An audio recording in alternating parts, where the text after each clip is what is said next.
This is SSN. Story Studio Network.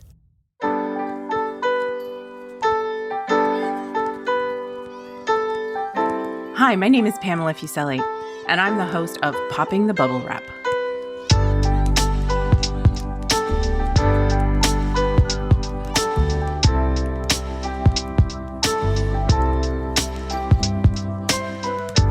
Are you the person in your family who worries about the safety of others, about buying safety products and using them?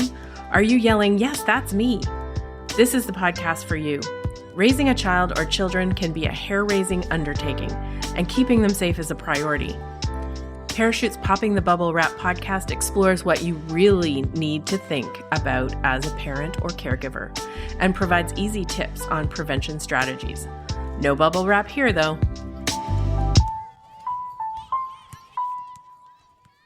Tell me if this sounds familiar. You're standing in a store looking at boxes upon boxes of car seats, buckets, convertibles, 3-in-1s.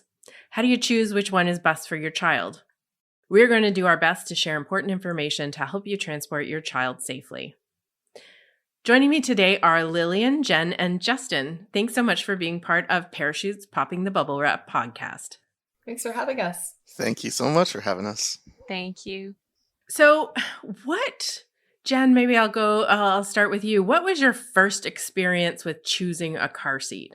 How did you decide which one to buy?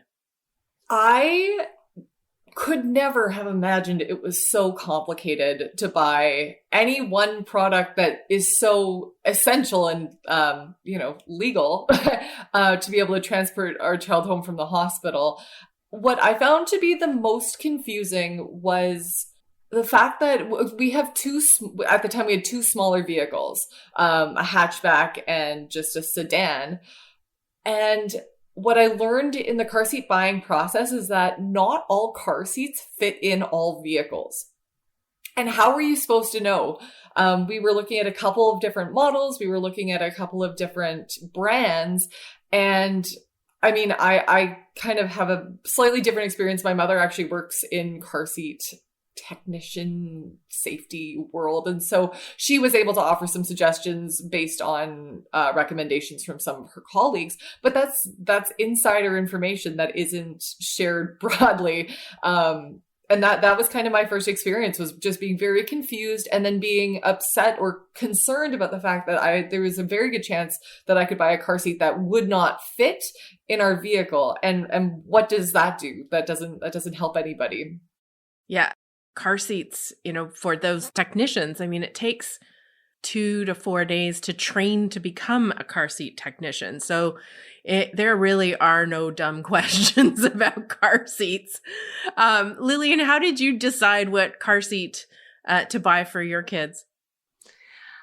We actually didn't know anything about babies, car seats, anything, because none of our friends had kids really. So we did what we thought was most economical, and we got a convertible car seat.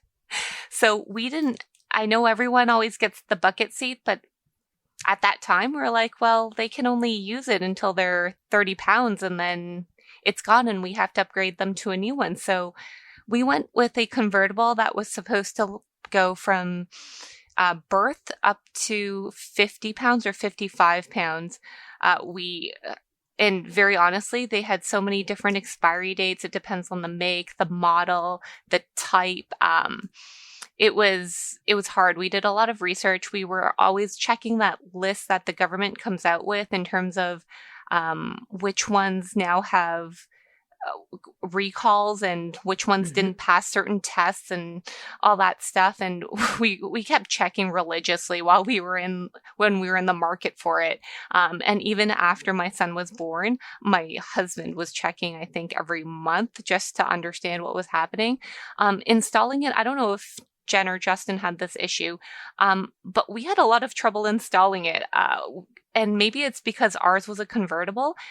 It had to be angled a certain way so that when the baby is sitting in it, they're not upright, they're leaning back a bit, they're reclined, so that they don't suffocate. So I remember we ended up paying. We went back to the baby store. We were like, we'll pay the $50. Please have someone install this for us.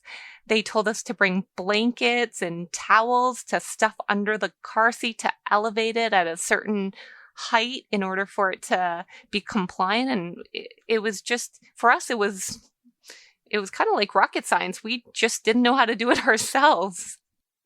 Yeah, and you think it shouldn't be this hard.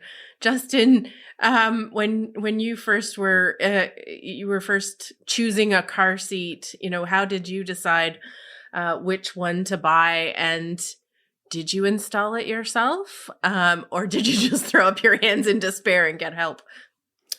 I think our buying of a car seat was quite streamlined and fairly simple because we just asked a ton of questions. We found a good rep that had a little bit of time for us, and we just kept on asking about safety first. Will it work in our car? We didn't care about the style. We kind of picked the color after we figured out the safety requirements.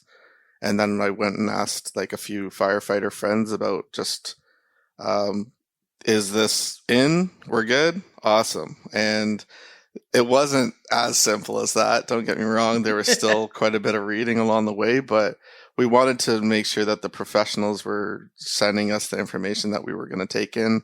There was no way I was going to entertain me doing my own research when I'm a first-time parent and thinking that I'm going to get it right the first time. So I just like to ask a lot of questions with people that I think are in the know. So the sales rep and then also the fire department was very helpful in that regard. Once we did pick our baby seat, which was a bucket seat, getting it in was a little bit of a, because they provide so many options as to how you could put it in. It took me maybe a couple of years later to circle back to the whole tether setup.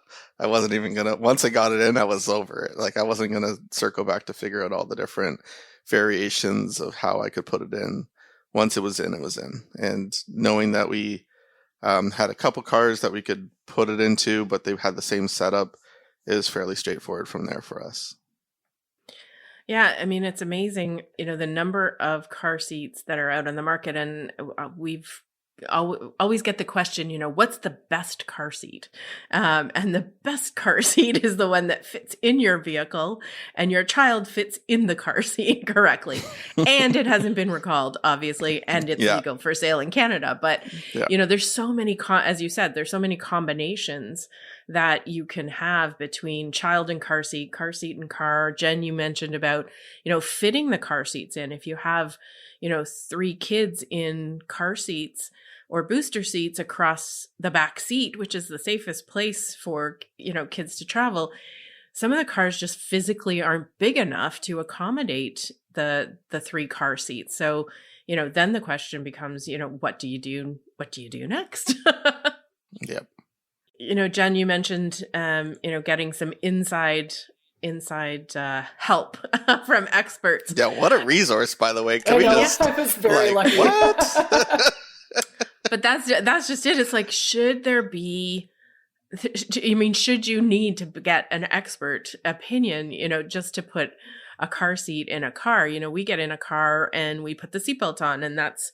Some of us it doesn't fit all that well, but for the most part, the seatbelt for an adult is something that is, relatively straightforward. Lillian, you talked about how much complication you had.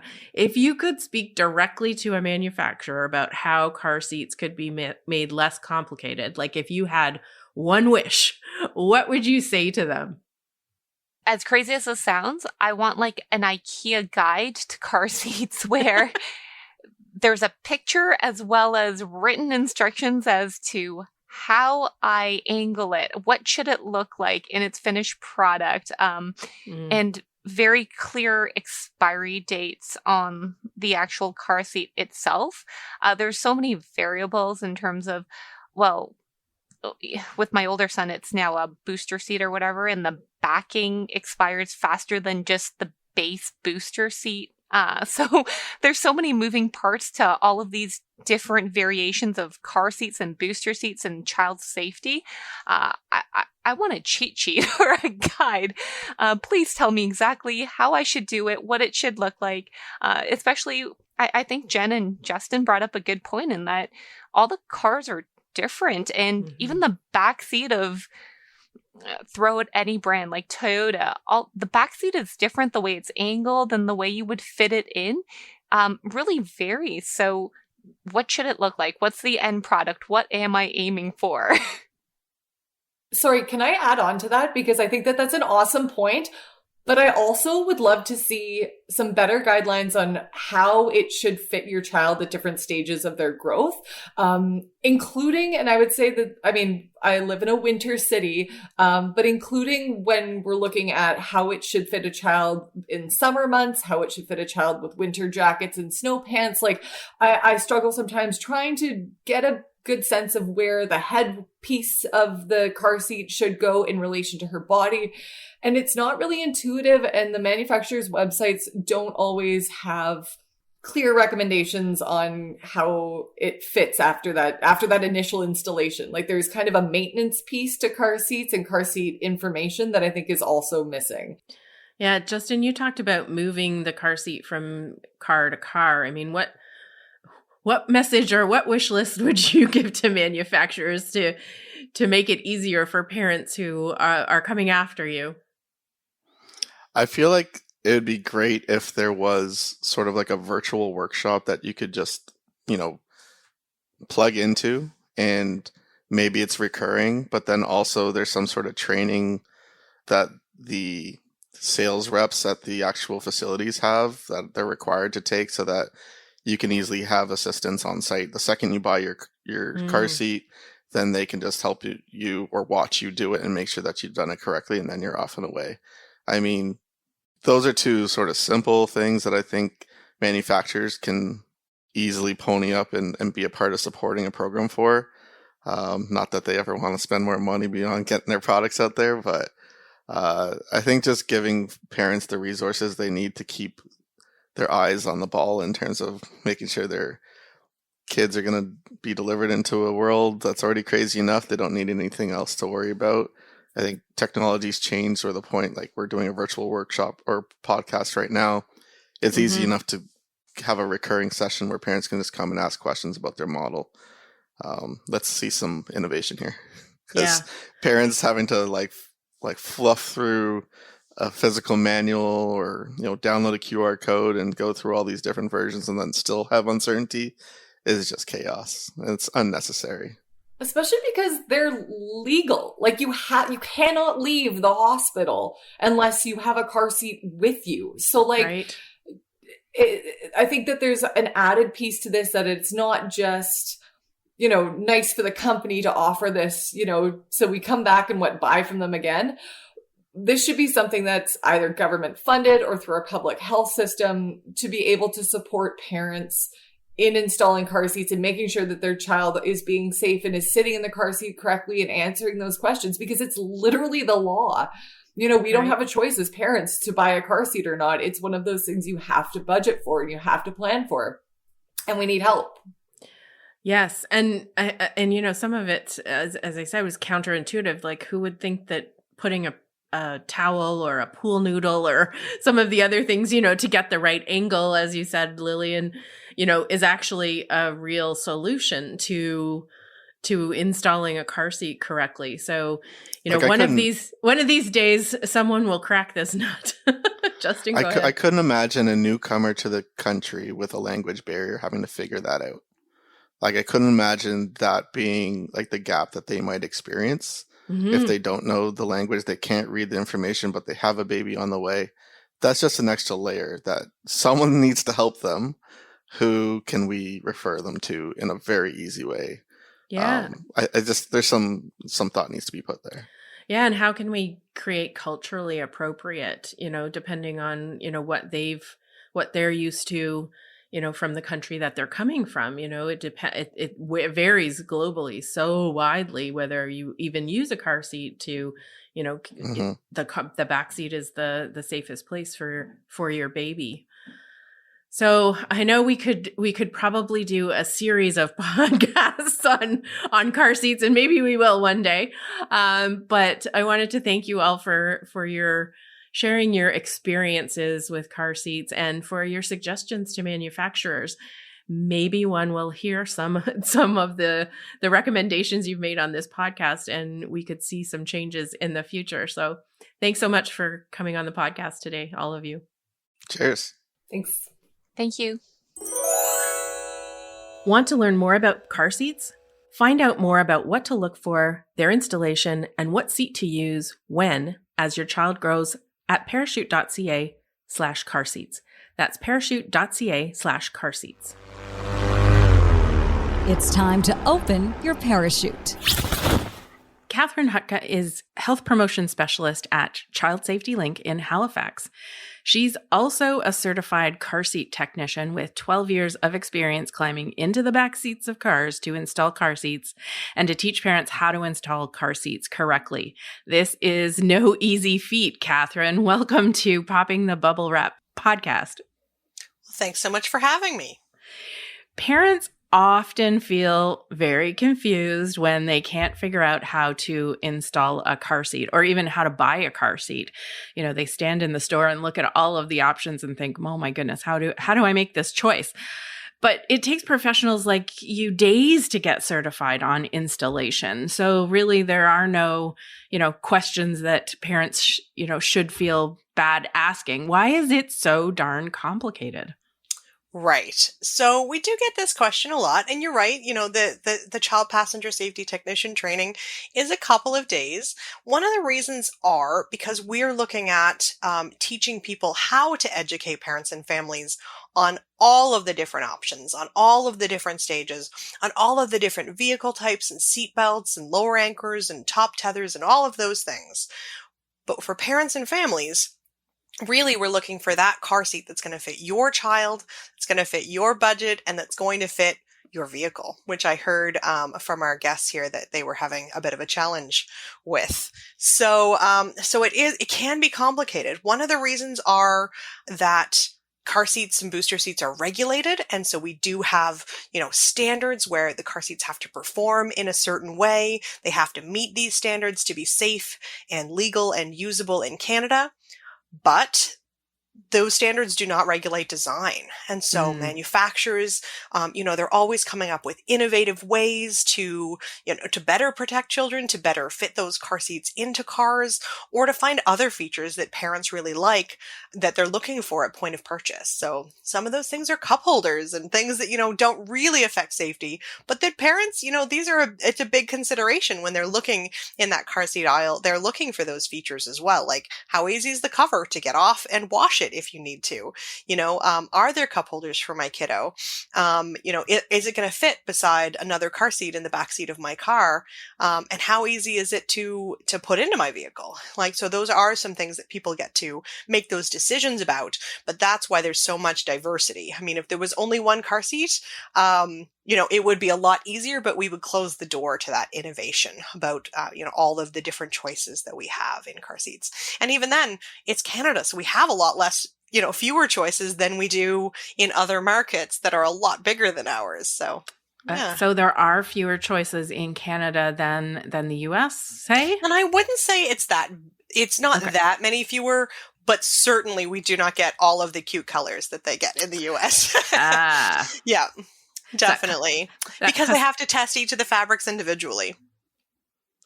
Oh, that's very interesting. And that's, as you said, it might not be the functioning of the car seat, but it's or in a crash kind of functionality, but it's functionality for the parents who are using the car seat and might be taking the car seat out of their car and putting it in either their other car or their parents' car or caregivers or something like that.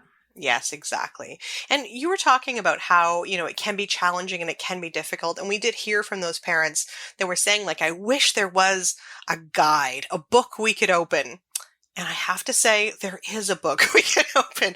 So the car seats, they do all come with the manufacturer's instructions. And I know sometimes they aren't always as clear as you'd want them to be. Yeah. But I will say I just went to a conference in the US. It was Kids in Motion. It's a child passenger safety conference. And there the manufacturers of car seats got to present. They each got 8 minutes to talk about their car seats and kind of the changes that are coming. And one thing that I heard was that many more of the car seat companies are going to start putting QR codes on their seats that are going to lead directly to video instructions on their seats and to the printed, downloadable manufacturer's guide to their seats. So change is coming. I know that manufacturers are hearing and listening to parents about what they're looking for in ease of use. And although we don't have ratings in Canada, there are some organizations in the US that are looking at ease of use, like how easy is this car seat to use? Because we know that can, greatly affect how parents and families are succeeding, how they're able to succeed in using those car seats and installing them in their car. Yeah, I think Lillian was the one who talked about, I wish there was a guide that had a lot of visuals that showed me, like, what is this supposed to look like when I have it installed? Or what is this supposed to, really visual. So those solutions that you're just talking about, the QR codes and the links to videos and guides, hopefully will take that approach. Yeah. I know, especially with the videos, they're going to be much more visual. I also heard that parents were looking for exactly what should this look like at each age and stage. So I thought that was a really interesting comment. And we do know that parents are really just looking for, what is the kid in front of me, what should they be in now? Right. So when we do make parent resources, like as an injury prevention center, when we are making those parent friendly resources, we are looking at, we know that parents are just looking for the information for that kiddo in front of them. So we're trying not to make it, here's all the things you need to know about car seats. It's more, okay, how old is your child? What are you looking for? What kind of car seat are you using and how are you going to install it? And we're trying to tailor our educational resources to the steps that families are taking right now. And I guess the different manufacturers and how the car seat fits in the car and the kiddo fits in the car seat, there are some common installation mistakes. I think one of the first that jumps out for me is moving your child too quickly from one phase to the other. So whether rear facing or forward facing into a booster, and sort of understanding what the different car seats do and how they function. Is that one of your most common sort of installation mistakes? And what are some others that you've seen? So I will say we did a study. It was about 10 years ago. And so, a few things have changed in the 10 years. But a lot of it has stayed the same. So what we saw when we looked in the cars of about 1,100, we looked at about 1,100 children and how they were being transported in and around Nova Scotia in urban areas and rural areas and kind of different times of day. And what we saw was that almost everyone was buckled in some way. So everyone loves their kids. Everyone's trying to do the best for their kids. Right. That message, buckling up your kids, that's stuck, right? We've got that. So 99.6% of kids were buckled in some way. But the top 5 things that we found was, the first thing was exactly as you said, people are moving children in and out of stages too quickly. And so we did find that 30% of the kids that we saw who were using a booster seat didn't even weigh 40 pounds, which is the legal minimum in all provinces and territories in Canada in order to use a booster seat. And just to clarify, a booster seat is the one where you're not using a 5-point harness anymore. It's lifting the child up, and it's positioning the adult seatbelt safer on the strongest parts of their body. So it's using that, the vehicle's own seatbelt, and that's how it protects a child. And so 30% of those kids were moved into a booster seat too quickly. They did not yet weigh enough to use one legally. And the other big error, like you said, moving through the stages too quickly, was that 56% of kids that they saw in the seatbelt alone were not safe to use the seatbelt alone without a booster seat yet. And of those, half, so about 25% of those kids were not yet legal in our province, which is the legal minimum here is 9 years old or 4'9", to use a seatbelt alone without a booster seat. So that was the most common error Okay. was moving in and out of the stages too quickly. And then when we looked at the installation and how people were using rear-facing and forward-facing car seats, we found that, let me just get the stat here, but we did find that a significant number of people, about 3/4 of people, were using a car seat incorrectly in a key way. Okay. So 73%. And the ways that they were using those car seats incorrectly primarily were the basics, right? We weren't reading manuals. We weren't being very detail oriented. We were looking for those basics. Right. Is their harness snug? Are they snugly secured to that car seat using their 5-point harness? Is it in the right position? Is the chest clip at armpit level? We were looking at that. So that was a key way, like where they buckled into the car seat. Our next thing we were looking for, and that we found, was that it wasn't attached tightly enough to the vehicle. And so using either the lower anchors or the seatbelt, it wasn't attached, or it wasn't attached tightly enough. And tightly enough is moving less than an inch. Very tight. When you're wiggling, side to side or front to back where it's attached to the car. It can kind of pivot at other areas of the seat. And the final thing that was a real key thing that people were missing was the tether. And so the tether is, when a car seat is forward facing, the thing that's holding it in the car is either the seat belt or the lower anchors, that strap, UAS or latch, as you might know it, to hold it to the car. But because we want to keep the child from moving forward, we want to keep them, snug to the seat, snug to the vehicle, that tether, that top tether that attaches to the anchor point in your car, it's a key thing that you really need to attach to make sure that child is as safe as possible in the case of a collision. And we found there was a high number of people who were not using that, or who were not using that correctly. And so that's kind of a message that we're trying to get out there to make sure that people know to use that tether. And it's legally required for all car seats across Canada as well. Right. Well, Katherine, we could probably do a whole series on this, and we just might. But thank you so much. The information that you shared today is really crucial, and especially those tips on, what you see as being the, 5 most common installation or use errors for parents, that those are the things that they should really focus on. So thank you so much for joining us today. And parents and families should know that there is help out there. So like you said, like child passenger safety technicians, or CPSTs, they do this work as volunteers, as community partners. They might be first responders, or work at a family resource center, or work for public health. And you can find someone who's open to being found at cpsac.org/findatech. And so hopefully parents and families who are looking for that information are going to be able to access those resources and find extra support. And there's also the manufacturers as well that they can contact for support. And they have great people on the line to answer your calls. Great. So very important information. Thanks so much, Katherine. And thanks so much for having me.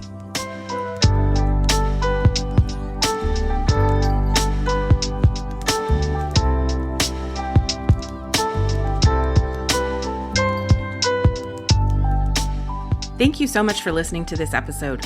Popping the Bubble Wrap is a podcast of Parachute, Canada's national injury prevention charity, whose mission is for Canadians to live long lives to the fullest by preventing serious and fatal injuries. We release episodes every 2 weeks.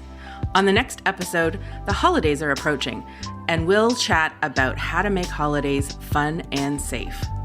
Help us reach parents and caregivers by sharing this link with your friends and family, and giving us a 5-star review wherever you listen to your podcasts.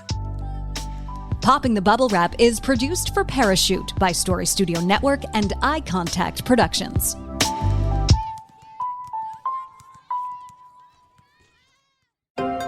This is Story Studio Network.